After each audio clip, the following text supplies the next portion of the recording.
अस्सलाम वालेकुम नाजरीन इकराम। मैंने आपको पिछले वीडियो में बताया कि 25/7/8, 26/7/8, 13/9/8, 26/11/8 बेंगलोर सीरियल धमाका, गुजरात सीरियल बम धमाका, दिल्ली सीरियल बम धमाका और 26/11 को मुंबई हमला, आतंकवादी हमला अजमल आमिर कसाब का। ये सब वाक़या हुआ है और ये सब मुंबई में जो ताजमहल में 350 लोग मारे गए थे उसमें यहूदी कोई भी नहीं था, उसमें सारे के सारे हिंदू मुसलमान थे। यहूदियों की लाशें कहाँ गई? वो बड़े पैमाने पर बंधक बनाए गए थे, उनकी बीवियों को बड़े पैमाने पर बंधक बनाया गया था, लेकिन उनको मारा नहीं गया था। और 60 घंटा वो लोग लड़े थे आतंकवादी, हिंदुस्तान की फ़ौज से, हिंदुस्तान की पुलिस से, हिंदुस्तान के कर्मचारियों से। दिखाया जा रहा था टीवी में, आपने भी देखा होगा न्यूज़ में, पुलिस जा रही है, पुलिस जा रही है, जा रही है, जा रही है, लेकिन वो फेल हो जा रही थी। बाद में जवान को बुलाया गया, तो जवान पुरानी ताजमहल में जाने के बजाय नई ताजमहल में ऊपर चढ़ गई, फिर ऊपर से नीचे आने में देर हो गई, तो फिर पुरानी में घुसे, तो फिर गए, फिर आतंकवादियों से 60 घंटा गोली चलाई, बम धमाके के। मरे कितने? 2-4 बस। इतने बड़े पैमाने पर बंधक बनाए गए थे यहूदी और उनकी पत्नियां, वो नहीं मरे, बाकी दूसरे हिंदू मुसलमान बेचारे मारे गए। तो ये सब क्यों हुआ? सोचो जरा। ये हिंदुओं के दिल में मुसलमानों के खिलाफ नफरत पैदा करने के लिए, ताकि आने वाले समय में इन हिंदुओं को इस्तेमाल भी करना है और मुसलमानों को मारना भी है, तो आसानी होगी। ठीक है, आगे चलते हैं। ये तो मैं पिछले वीडियो में बताया था, अब आगे चलते हैं। 13/2/10 में पुणे में बम धमाका हुआ था। मुंबई में 26/11 हुआ था और थोड़े दिन के बाद 8 में हुआ था। तो 2-3 महीने के बाद, यानी फरवरी में हुआ था। दिसंबर 26/11 यानी 26 नवंबर को तो मुंबई में हुआ था। दिसंबर, जनवरी, 13 फरवरी 2010 में 9-10, 1 साल के बाद, 1 साल 2-3 महीने के बाद 13/2/10 को पुणे में बम धमाका हुआ। कहा जाता है कि पुणे और 26/11/2008 हमले का जिम्मेदार प्लान करने वाला डेविड हेडली और तहावुर राणा थे, और ये दोनों अमेरिका में पाए जाते हैं। अमेरिका हिंदुस्तान का दोस्त होने के बाद भी दोनों को हिंदुस्तान के हवाले नहीं किया। आप लोगों को पता होगा 26/11 के हमले के बाद जब पूरा प्रोपेगेंडा 26/11 का खत्म हो गया,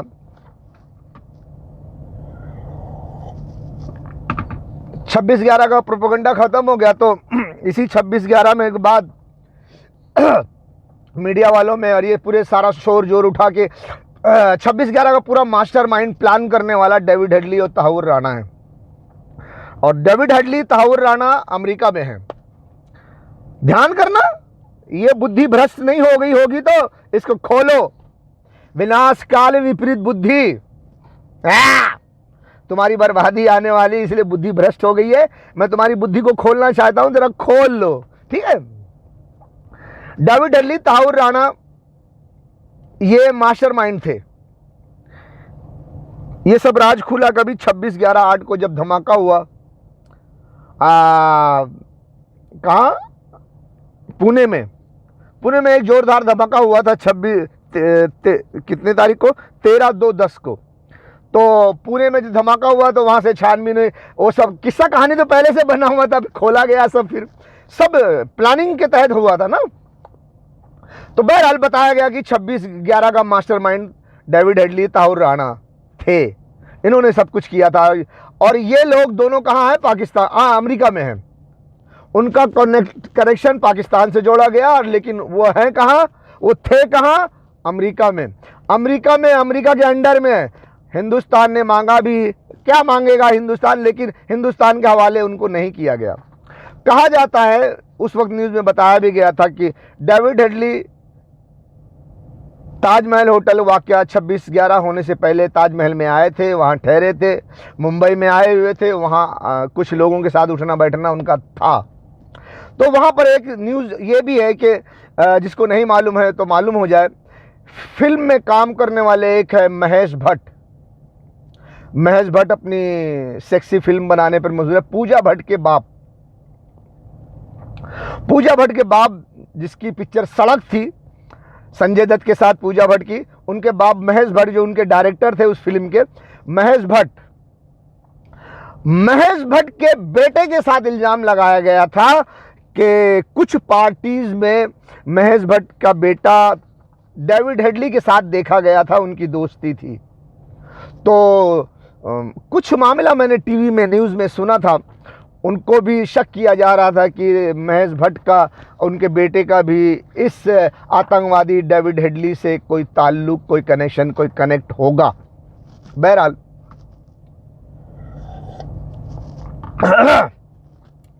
आप जानते हैं कि ये सब ड्रामा किया गया, ये सब ऐसा क्यों हुआ?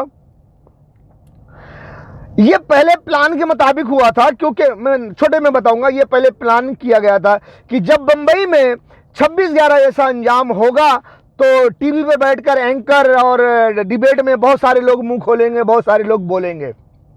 तो कुछ लोग हिंदुस्तान के हक में बोलेंगे, कुछ लोग हिंदुस्तान के खिलाफ बोलेंगे, कुछ लोग सही बोलेंगे, कुछ लोग झूठ बोलेंगे, कुछ लोग उनके मर्जी के मुताबिक बोलेंगे, लेकिन कुछ लोग हकीकत बोलेंगे जो समझ और दिमाग रखते हैं। तो जो महेश भट्ट हैं, ये जो है मुसलमानों के साथ अक्सर रहते हैं, मुसलमानों के हक में बात करते हैं। तो इसके लिए महेश भट्ट को उनकी ज़ुबान को ताला लगाने के लिए डेविड हेडली को उनके बेटे के साथ दोस्ती कराई गई और उनके साथ उठना बैठना किया गया है, क्या कि इस वजह से महेश भट्ट की ज़ुबान को बंद किया जाए। खबरदार, मुसलमान की हिमायत नहीं करना, खबरदार इस बारे में कुछ मत बोलना, नहीं तो तुम्हारे बेटे को और तुमको सबको इसी केस में फंसा के डाल देंगे अंदर। डेविड हेडली एक आतंकवादी है, ठीक है, मान लो, चलो कोई बात नहीं, लेकिन वो तो तुम्हारा प्लानिंग के तहत है। अब उनको प्लान करना है। अगर उनको पता होता, किसी भी आदमी को पता होता, यानी कि उनको पता होता कोई भी एक आदमी ऐसा है जो हम ये काम करेंगे, 26/11 को अंजाम देंगे, तो वो आदमी समझ जाएगा और हमारा पोल खोलेगा, तो क्या करेंगे?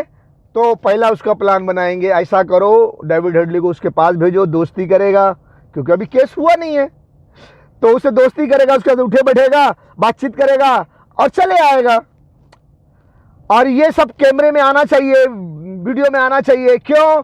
जब ये केस 26/11 का होगा तो उसके बाद अगर कुछ जरा भी कुछ बोला तो उसको बोलेंगे कि ये डेविड हेडली का दोस्त है, ये भी आतंकवादी है, उससे उसका साथ कनेक्शन है, लिहाजा ये देखो वीडियो ये उठा था, बैठा था, सब किया था, उसको केस में फंसा देना। जब वो केस में फंसाओगे, उस पर मुसीबत आएगी तो वो मुंह बंद कर लेगा। अच्छा बाबा, मुझे केस में मत फंसाओ, मैं कुछ नहीं बोलूंगा। समझ में आ गई बात? तो इसकी वजह से महेश भट्ट के बेटे के साथ डेविड हेडली का उठना बैठना कुछ बताया गया, और इसके बाद डेविड हेडली गया होगा, महेश भट्ट तो नहीं गया होगा ताजमहल में डेविड हेडली के पास। आओ भैया, हो तुम अमेरिका से आए, हाँ हमसे दोस्ती कर लो। वो जानबूझकर उनके ही लोग उनसे मिलवाए होंगे, उनके साथ उठना बैठना किया होगा कि आगे चल के जब मुसलमान के साथ मिलकर कुछ बोलेंगे, मुसलमान का सपोर्ट करेंगे, तो हम इसी बहाने इन पर आतंकवादी का केस लगा के इनका मुंह बंद करेंगे। ये सब प्लानिंग के तहत है। बहरहाल, तो ये मैं थोड़ा थोड़ा खोलते जाऊंगा। 13/2/10 में पुणे में बम धमाका हुआ। पुणे में जो पूरा मास्टरमाइंड था वो डेविड हेडली था, और डेविड हेडली के नाम पर पूरा बिल पड़ा, और डेविड हेडली को बताया गया कि वो अमेरिका चला गया है और वो अमेरिका के कैद में है, और वो अमेरिका वो डेविड हेडली को, तहावुर राना को, हिंदुस्तान को नहीं दे सकता, वो उनका अपना अपराधी है। तो वो कैसा आ गया हिंदुस्तान में? वो बहरहाल तुम आगे पीछे सोचते रहो यार, सोचते रहो। ये दूसरा लेटर हम आपको और बताते हैं, सारा वाक्य आपके सामने रखते हैं, देखते जाओ बस।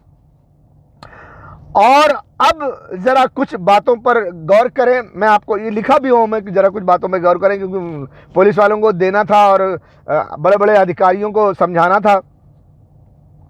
2/5/10, 2 तारीख 5वां महीना 10वां साल 2010 में। कनाडा में एक कार में बम मिला तो अमेरिका ने हिंदुस्तान को राय दी और दिल्ली में हाई अलर्ट किया गया। जिस बुक में मैंने ये वाकया लिखा हुआ है, तो वो किस मीडिया वाले ने ये बात बताई, किस मीडिया वाले ने किस चैनल पे ये सब बात बताई, कि मैं उस चैनल का नाम भी लिखा हूँ, तारीख भी लिखा हूँ, सब कुछ है, लेकिन वो है सब, वो कहाँ है पता नहीं है। ठीक है। तो 2/5/10 को कनाडा के शहर में एक कार में कनाडा की पुलिस वालों ने चेकअप किया तो उसमें बम निकला। तो कहाँ कनाडा है? अमेरिका के बाजू में कनाडा। ओ अमेरिका के बाजू में, हाँ, कनाडा कनाडा कनाडा, वहां बम पकड़ा गया। लेकिन अमेरिका ने राय दी हिंदुस्तान को, दिल्ली में हाई अलर्ट कर दो। दिल्ली में बम धमाके का जैसा माहौल बना दो, बम फूटने वाला हो सकता है। बम पकड़ा गया कहाँ? कनाडा में, फटेगा जाके हिंदुस्तान में। और दिल्ली में हाई अलर्ट कर भी दिया गया था, क्योंकि माहौल बनाना है ना, मुसलमानों के लिए हिंदुओं के दिल में नफरत पैदा करनी है, दुनिया के लोगों के दिलों में नफरत पैदा करनी है और मुसलमानों को मारना है। क्यों? आगे चल के मुसलमानों के घर में जो पेट्रोल है ना, उस पर कब्जा करना है। हाँ। थोड़ा थोड़ा बताऊंगा, सुनते जाओ सुनते जाओ। उसके बाद है 13/11 को, अब 13 तारीख है, 11 महीना यानी नवंबर के महीने में, और मेरे ध्यान से ये बात लिखने के टाइम निकल गई थी कि कौन से साल में, तो इसलिए मैं साल यहाँ नहीं लिखा हूँ, 2010 में या 2011 में। अब बहरहाल आपको ये वाकया पता होगा, बहुत सारे लोगों को पता रहता है। पेरिस में आतंकवादी हमला हुआ, जबकि उसके 2 या 4 दिन के बाद यूरोपियन यूनियन की मीटिंग थी। 12 मिनट में समझ में आया भाई?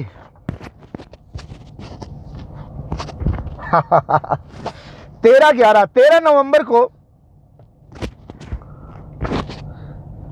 नवंबर को पेरिस में आतंकवादी हमला हुआ। पेरिस में, ये टीवी पर मैंने देखा था, न्यूज़ में भी मैंने देखा, लेकिन उस वक्त मैं तारीख नहीं लिखा, उस वक्त नहीं लिखा। बाद में ध्यान में आया यार लिख के रखूँ, नहीं तो भूल जाऊंगा। तो कौन सा साल, वो ये पर्चा लिखने के टाइम मुझे साल नहीं लिखा हूँ मैं, तो मतलब मैं साल लिखना भूल गया था, या इसकी तारीख उस वक्त जो मुझे मिली बुक में वो लिख लिया, उस वक्त साल नहीं लिखा हुआ था। तो बहरहाल 11 नवंबर को पेरिस में आतंकवादी हमला हुआ, जबकि आतंकवादी हमले से 2 या 4 दिन के बाद यूरोपियन यूनियन की वहां पेरिस में मीटिंग थी। तो पूरे यूरोपियन यूनियन वाले पेरिस में आके मीटिंग करते, तो 2-4 दिन पहले धमाका कर दिए। दिन के बाद यूरोपियन यूनियन की मीटिंग थी और वहां पर मुसलमानों पर इल्जाम लगाया गया। आतंकवादी कौन थे? मुसलमान। और आगे चलते हैं। 13/2/10 ये तो बता चुका हूं, लेकिन आपको एक चीज नहीं बताया था, जब पुणे में बम धमाका हुआ था, तो वो भी सुन लो, यहां पर सीरियल से लिखा हुआ है ना। 13/2/10 को पुणे में बम धमाका हुआ, जबकि 24/2/10 को ये कम्युनिट क्या कहते हैं, इंग्लिश में क्या कहते हैं, ये तार जुड़ रहा है, कम्युनिकेशन। इसके ऊपर ध्यान दो कैसे तार जुड़ता है।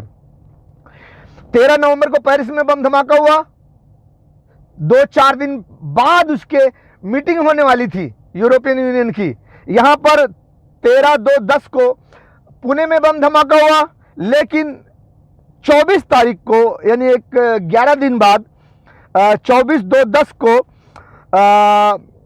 हिंदुस्तान और पाकिस्तान की मीटिंग थी थाईलैंड में। पुणे में बम धमाका किया गया 13 फरवरी को 2010 में। हिंदुस्तान के दिल में देखो नफरत पैदा की गई, देखो हमारे हिंदुस्तान में बम धमाका हो रहा है, देखो हमारे हिंदुस्तान में बम धमाका हो रहा है। करने वाला कौन? पाकिस्तान, पाकिस्तान, पाकिस्तान। कौन? डेविड हेडली, कौन? डेविड हेडली का पूरा ग्रुप कौन है? पाकिस्तानी, पाकिस्तान से तार जोड़ रहे हैं। तो 24 फरवरी को 2010 को थाईलैंड में हिंदुस्तान पाकिस्तान की शांति वार्तालाप होने वाली थी। शांति के लिए बातचीत होने वाली थी।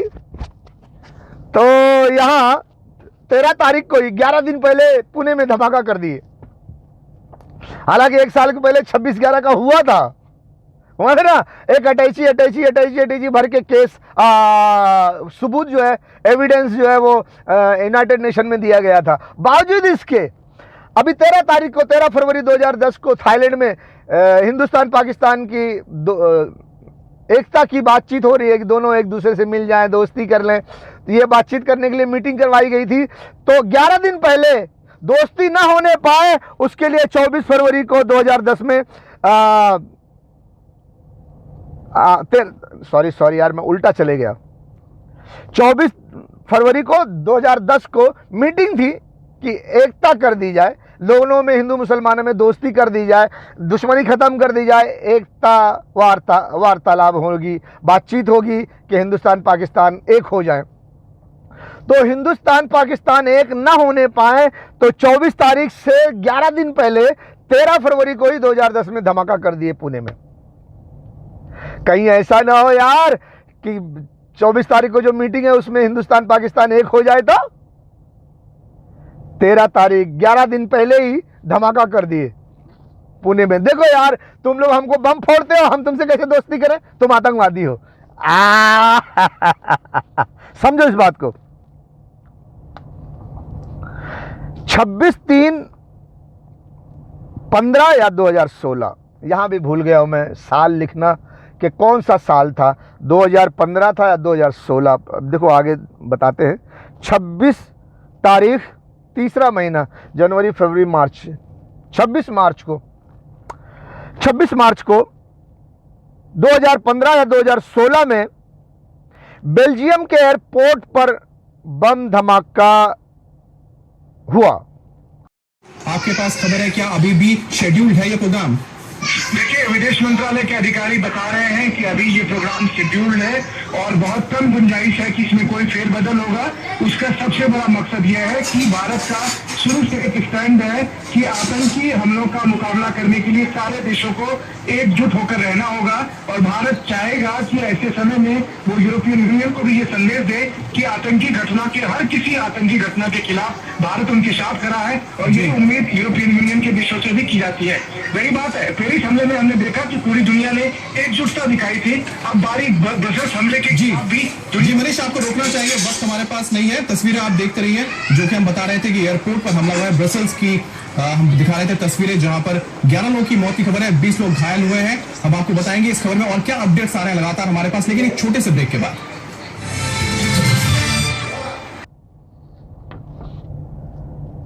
26/3 को 26 मार्च को बेल्जियम के एयरपोर्ट पर बम धमाका हुआ, जबकि 30 तारीख को यूरोपियन यूनियन की मीटिंग थी। 30 मार्च 2016 को, देखो 2016 यहां आ गया, यानी उसी तारीख को 30 मार्च 2016 को यूरोपियन यूनियन की मीटिंग थी, जिसमें मोदी जी भी जाने वाले थे। ये मीडिया में न्यूज़ बताया गया था। यानी बेल्जियम में एयरपोर्ट पर धमाका हुआ। ये सीन तो मैंने सब न्यूज़ पे देखा हूँ, बैठा था, सब देख